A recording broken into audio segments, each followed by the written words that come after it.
नमस्कार, मैं हूं आपके साथ शिप्रा झा। आप सभी दर्शकों का अन्नदाता के कार्यक्रम में स्वागत करती हूं। किसान का जीवन बहुत ही मुश्किल होता है। वो अपने खेतों में लंबे समय तक काम करता है, उसका ध्यान सदैव फसल में ही लगा रहता है।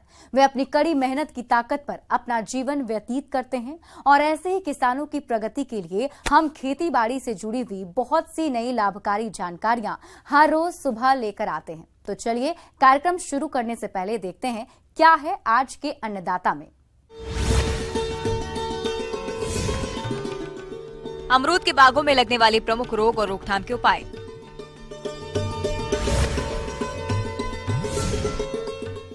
बसंत कालीन गन्ने की उन्नत किस्में और उपाय तकनीक।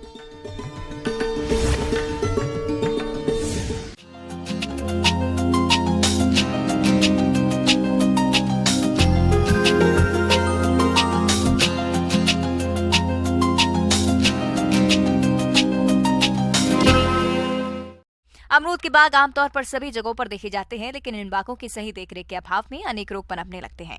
ये रोग पहले एक पेड़ पर और फिर धीरे धीरे पूरे बागों में फैल जाते हैं, जिससे पूरा बाग बर्बाद हो जाता है। इसलिए लोगों की पहचान कर समय रहते इसका नियंत्रण करना बहुत जरूरी है। इसके बारे में बता रहे हैं बिहार कृषि विश्वविद्यालय जिला भागलपुर के पौध रोग विशेषज्ञ डॉक्टर चंद्रशेखर आजाद।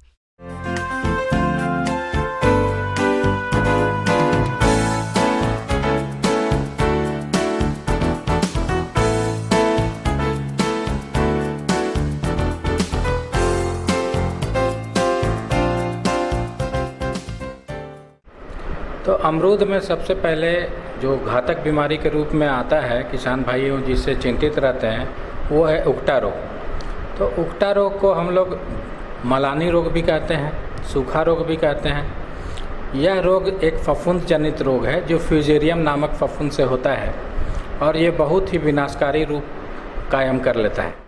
उकटा रोग फ्यूजेरियम फंगस से फैलता है। यह भोजन के साथ पेड़ की जड़ों के अंदर प्रवेश कर जाता है और भोजन नलियों को जाम कर देता है, जिससे पेड़ के ऊपरी भाग तक भोजन नहीं पहुंच पाता और पेड़ सूख जाता है। अमरूद के उत्पादन में यह सबसे बड़ी समस्या है। इसमें शाखाएं ऊपर से सूखनी शुरू हो जाती है और पूरी सूख जाती है। बाद में पूरा पौधा सूख जाता है। यह रोग वर्षा ऋतु में सबसे अधिक देखा जाता है। उकटा रोग उन क्षेत्रों में भी अधिक होता है जहां जल भराव की समस्या लंबे समय तक बनी रहती है। तो इसके हम लोग चर्चा करेंगे। शुरुआत में क्या होता है, ये दो तरह का उकटा लगता है। सूखने की प्रक्रिया दो तरीके से होती है। एक तो हम लोग देखते हैं कभी कभी कि पूरा का पूरा पौधा सूख जाता है, जिसको हम लोग बोलते हैं कंप्लीट विल्टिंग, या जिसमें पूरा का पूरा पौधा ही पूरा मुरझा करके सूखने लगता है। एक इसमें आता है पार्शियल विल्टिंग, मतलब कि पूरे पेड़ में दो चार शाखाएं आपकी सूखती हैं। इसको हम लोग कहते हैं पार्शियल विल्टिंग।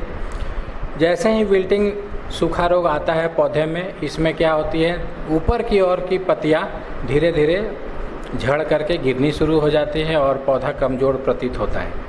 और कंप्लीट विल्टिंग में क्या होता है कि देखते देखते पूरा का पूरा पौधा मुरझा जाता है। और इसमें लक्षण के रूप में ये कहे कि इसमें जब पौधा सूखने लगता है तो फल जो है वो छोटे रह जाते हैं, बहुत कड़े हो जाते हैं और काले पड़ करके गिरने लगते हैं। दोनों का ही कारक फ्यूजेरियम है। चूँकि यह मृदा जनित रोग है, इसके निवारण हेतु हम लोग जो है जो भी रसायन या जैव जीवनाशी का प्रयोग करते हैं वो ज़मीन के इर्द गिर्द करते हैं। तो शुरुआत में हम लोगों को समेकित रोग प्रबंधन के तहत ही इस रोग का हम लोग मैनेजमेंट कर सकते हैं, प्रबंधन कर सकते हैं। पौधों में रोग लगने पर इसका कोई निदान नहीं है, लेकिन ट्राइकोडर्मा विरिडी को गोबर की खाद के साथ मिलाकर खेतों और पेड़ों की जड़ों में प्रयोग करने से इसका प्रकोप कम किया जा सकता है। आमतौर पर ट्राइकोडर्मा विरिडी की 5 किलोग्राम मात्रा को 40 से 50 किलोग्राम गोबर की खाद या वर्मी कंपोस्ट के साथ मिलाकर उसमें हल्का पानी सींचकर प्लास्टिक की बोरी से 10 से 15 घंटे तक ढक देते हैं और उसके बाद थैलों और पौधों की जड़ों के पास इस मिश्रण को डालते हैं। तो सबसे पहले मैं ये कहूँगा कि जो भी सैनिटेशन प्रैक्टिसेज है, साफ़ सफाई आप अपने बगीचे में निरंतर करते रहें। जो भी पत्ते गिरे हो उसको उठा करके इकट्ठा करके दूसरे जगह ले जा करके ज़मीन में गाड़ दे या जला दे। और जितनी भी टहनियाँ या ब्रांचेस जो सूख जाती हैं इस उकठा रोग से, उसको काट करके छांट करके अलग कर देना है, ताकि इस बीमारी का बढ़ाव आगे न हो सके।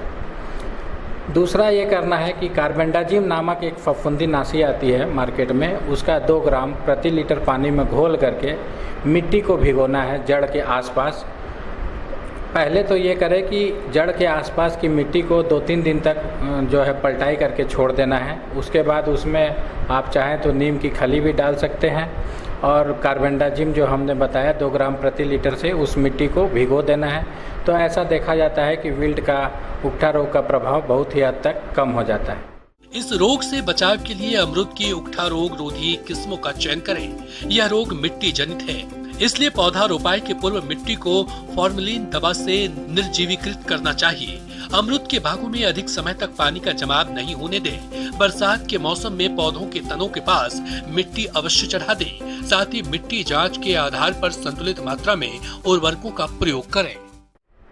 दूसरा बीमारी इसमें आता है एंथ्रेक्नोज, जो आपने देखा होगा किसान भाइयों, है कि काले धंसे हुए भूरे भूरे और काले काले धब्बे दिखाई पड़ते हैं, खास करके फल में।